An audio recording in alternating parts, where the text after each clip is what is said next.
اور گورنمنٹ کی ذمہ داری ہے کہ لیاری میں اگر گیس نہیں آ رہی، پانی کا مسئلہ ہے، اس سے پہلے آپ اپوزیشن میں تھے، یہ تمام باتیں کرتے تھے، تو اب تو آپ گورنمنٹ میں سر، آپ اسلام آباد میں بیٹھے ہیں، پی ایم ہاؤس آپ کے قریب ہے، عمران خان صاحب قریب ہے، انہیں بتائیں سر لیاری میں کیا کیا سنجیدہ مسائل ہیں اور ان کو حل کرنا کتنا ضروری ہے. تو سر یہ تو اب آپ نہیں حل کرنا ہے.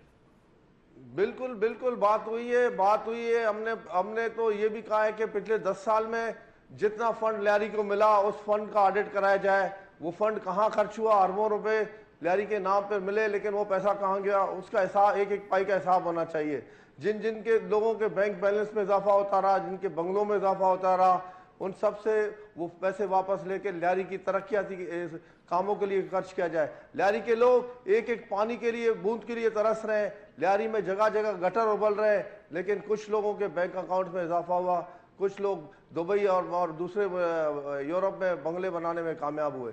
اب باقی جہاں تک عمران خان صاحب کی بات ہے تو وہ بالکل نیک نیتی کے ساتھ اس ملک کو آگے لے جانے کے لیے اپنی ذات سے انہوں نے جو کام شروع کیا کہ پورے 500 سے زائد اسٹاف کی جگہ 2 سرونٹ لے کر وہ اپنا کام چلا رہے ہیں. اور اتنے بڑے وفود کے ساتھ 40 50 60 70 لوگ باہر لے جاتے تھے لوگ، وہ ان کی جگہ 4 5 کام کے لوگوں کو بھیجنا. یہ پیسہ بچے گا، یہ پیسہ کس خزانے میں جائے گا؟ اس قوم کے خزانے میں جائے گا، یہ اس قوم کی بہتری کے لیے استعمال ہوگا.